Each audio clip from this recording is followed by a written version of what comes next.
I'm trying to assess my gas level for the Pentax 17. It's gone from like, yeah, I definitely should pre-order one of these, to like, wait and see, wait and see. There's more I want to know. To like, no. Like, I'm gonna regret having that thing.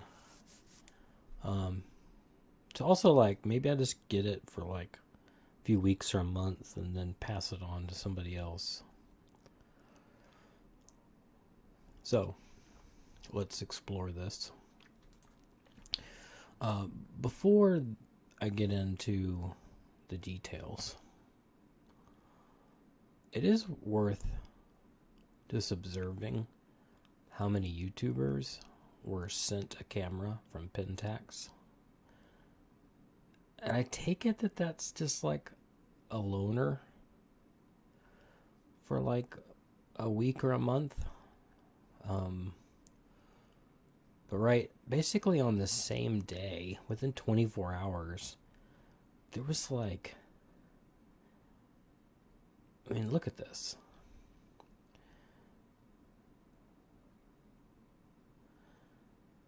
I stopped counting at 50, and it kept going.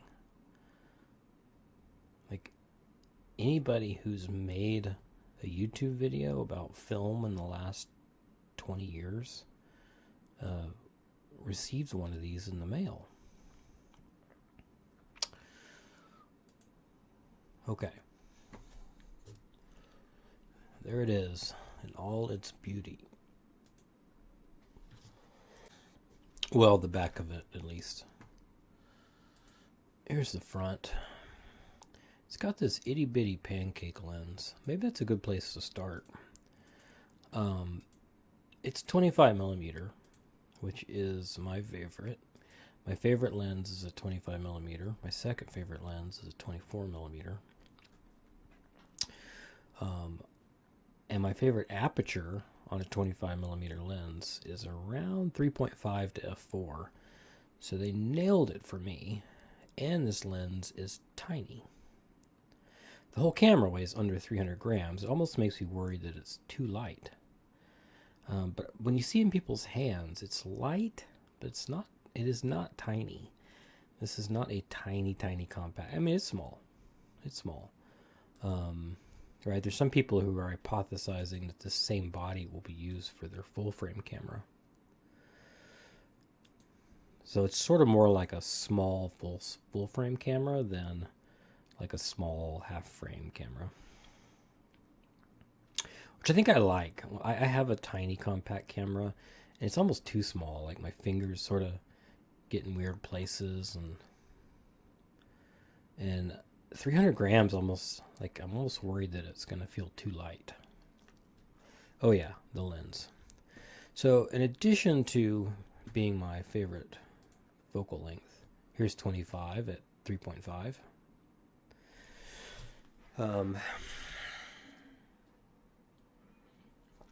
Right, when you use a half frame camera, you get to avoid using the corners.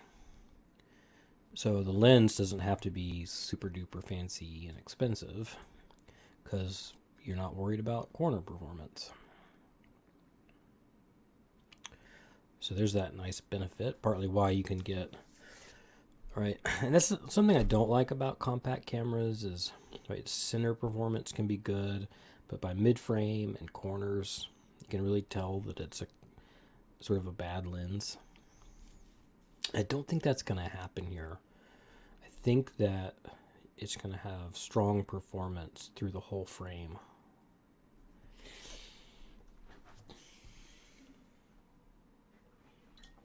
Now, if I had taken this shot as a half frame, right, maybe something like this, that could have been my shot, or over here, could have taken that.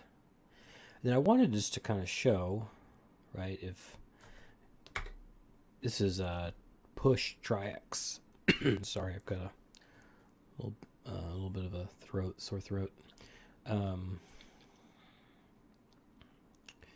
Right, this is at 100%. Just to give an idea of, right? What we're working with half frame, right? If I'm shooting like a conventional grain black and white, I'm happy to get into the details of the grain, right? I often crop my photos. And then, like, if I'm, shooting a finer grain film or color, like, grain's still not really a thing, especially if I have a good exposure. Like, an underexposed photo can start to look bad.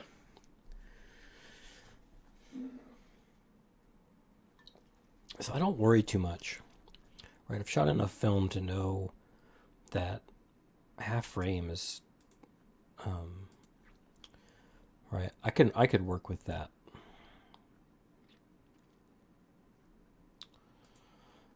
Now, the depth of field on the lens, right? It's not autofocus, thankfully. I wouldn't want autofocus. I wouldn't mind like actual manual focus lens. I'm not quite sure how they would do that. The zone focusing, right? They give you 1.2 meters, 1.7 meters, and 3 meters, and infinity. That's pretty easy to remember, right? The infinity, and then the group people is 3 meters, and then 1.7. It's on 1.7 now, then 1.2 meters. If I compare that to, like, here's a 24 millimeter lens and a depth of field chart for like 3.8. And again, this would be a full frame, but right at 3 meters, you get this gigantic, easy to hit window for focusing. So because it's 25 millimeter, 3.5 half frame, it'd be something like 2.5 meters to like 6.5 meters would be in focus. So that makes a very usable, right? You could put this camera into bokeh mode, which I've never seen before. Bokeh mode, right? But that's gonna try to leave the aperture open. The last thing it'll change will be closing down the aperture. So you put it in bokeh mode, 3 meters. I would use that. I would definitely use that. That's basically what I'm doing here. I might be a little closer than 3 meters. It's probably more like 2.5, 2.25. But if I had been at 3, I still think they would have been basically in focus.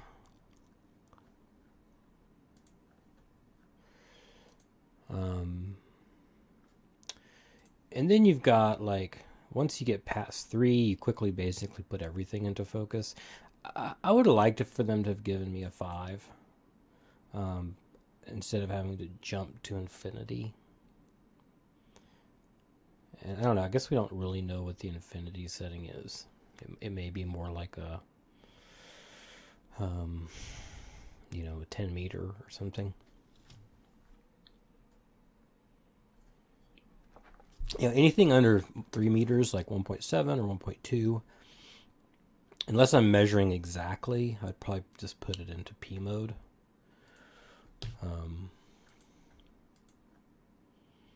Right, P is going to choose the aperture and the shutter for us, and probably stop the lens down a little bit. The ISO dial, I was sort of worried at first. I was like, what's going on? But that's 50, 100, 125 for FP4, 160, 200, 400, 800, 1600, 3200. And you got an exposure compensation dial. So it basically covers it for me. I wish that exposure compensation dial was a little bit easier to get to, because I know I'm going to use it a lot.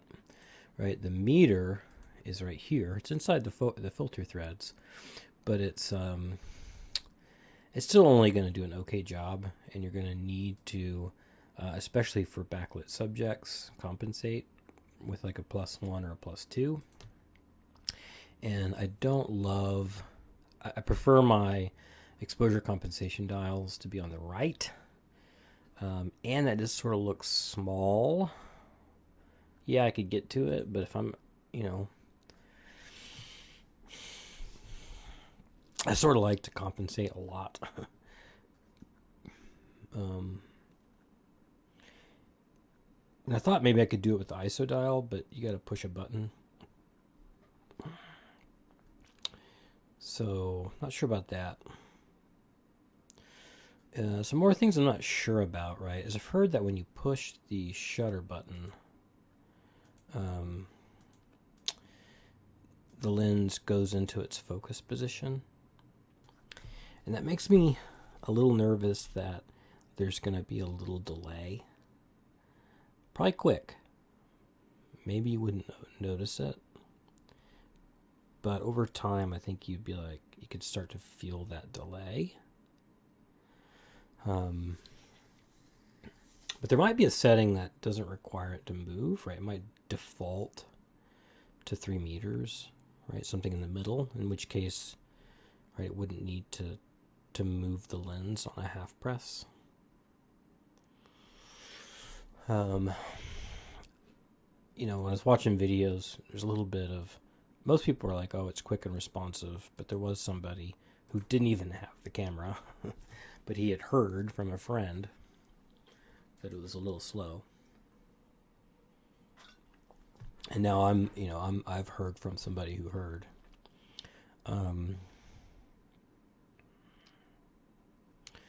So yeah, I think I'm excited about the lens. I think I would find the zone focusing totally sufficient.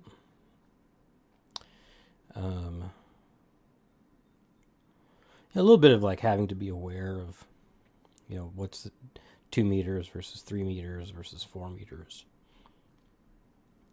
But I'm pretty good at that. And then you can always just like put it in P mode. It'll stop the lens down. I'm not a big flash person, so I don't want to get into a mode that would just be firing the flash a lot.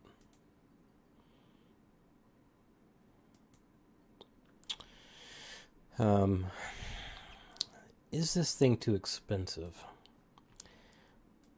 I mean, you always want things to be cheaper. But on the other hand, it's like I know how much R&D went into this, and I want to support the cause. And I can probably sell it used for like $300, $350, maybe even $400 in a few months or a year.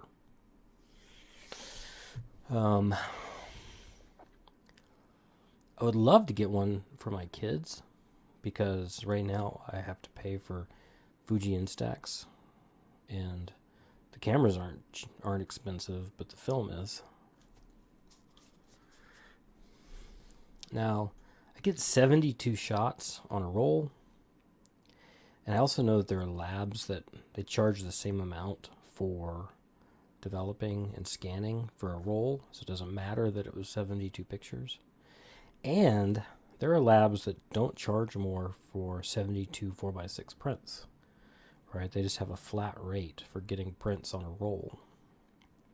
So I could work that system and probably, right, within 10 rolls of film, easily break even with like a Fuji Instax option or even disposable cameras.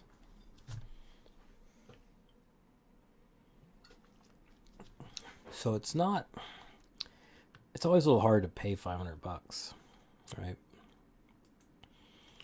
I think if you were somebody who like could get, if you knew you were going to shoot at least 20 rolls in this,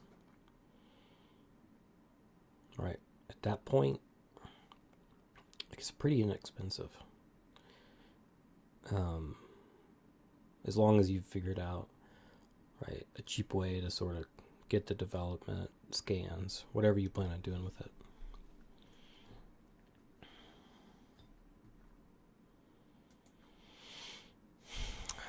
Where to buy it? I called Blue Moon. They said they don't know how many they're going to get. The distributor is not saying much, right? Is it 3? Is it 10? Is it 100?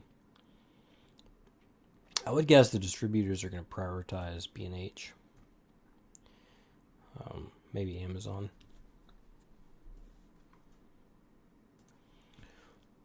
So I'd either be the first in line at a small place, like Blue Moon, right? Be one of the first 3 to 5 on that list. Or just get it from B&H and roll with whatever. But I don't think this thing's going to be super popular. I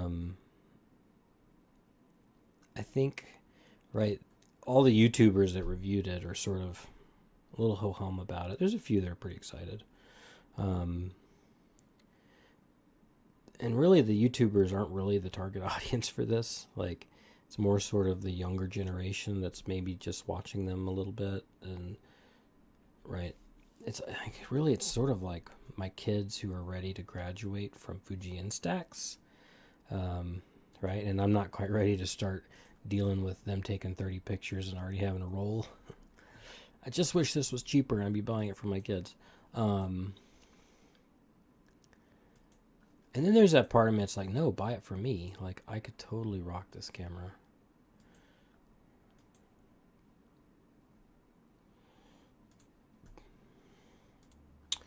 I'd probably shoot it a lot actually turned vertically. In other words, like more of a traditional horizontal image. But I would like that because like it sort of gives you that rangefinder feel where the camera's not really in front of your face or your nose, and you sort of just have access to the viewfinder. I also think I'd shoot a lot of diptychs. Like, I think it'd be fun to. This is not the best example, right? Because it's more of just like one frame cut in half. But like, I like this idea, right? The cubist in me sort of likes that like two perspectives of the same scene type thing. I haven't done that much, and it just makes a lot of sense with a half frame camera.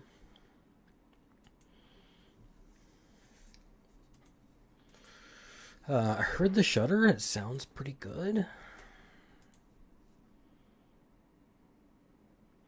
All right, so what's my real gas level?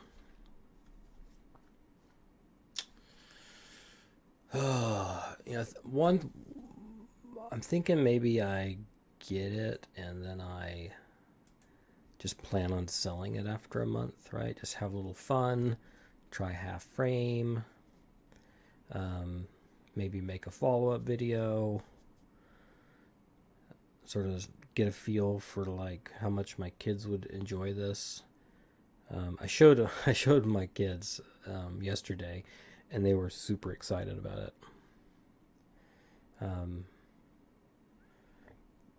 But I can't really. I shouldn't tease them, right? I can't tease them like that because I'm not forking over $500 for them to have a camera, especially not two. Even though it actually saved me money compared to what I put into Instax, probably.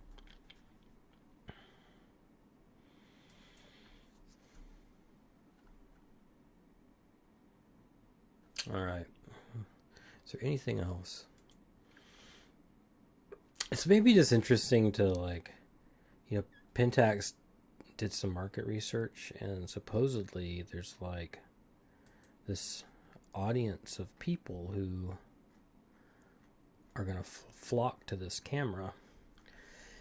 And I get the sense from watching like all these YouTube videos that like there's skepticism that this market actually exists. It's like, and there's maybe concern in the film community that this camera is gonna flop, which would be disappointing, right? It's like everybody wants the new film camera to succeed. Yeah, it's shoot vertical like on your phone, and you get 72 pictures, which drives the cost down, which is true. But then it's like, is it actually cool enough? Is it fun enough? Is it too technical? I think it's all valid. But then I think to like, again, I'm interested. My kids, I think, would eat this thing up. And yeah, I'm not going to spend $500 on my kids now because they're not even 10. But once they are like maybe 12, something like this would make a lot of sense as like a birthday or a Christmas present.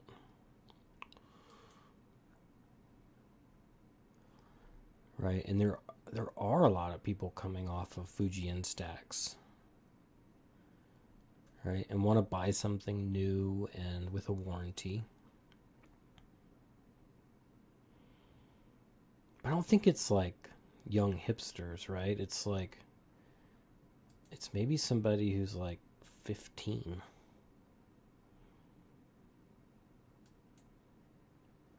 But that's a lot of money for them. It's hard to know what's a lot of money, right? It's like yeah, it's a lot of money for most people, but right, that's not a lot of money for a lot of people too. Um, so I think that's gonna be the most exciting part of this. Is just like, are people gonna buy this camera? And if they do, who are these people? It's like, um, yeah. And is it me? Is it me? All right, to be continued.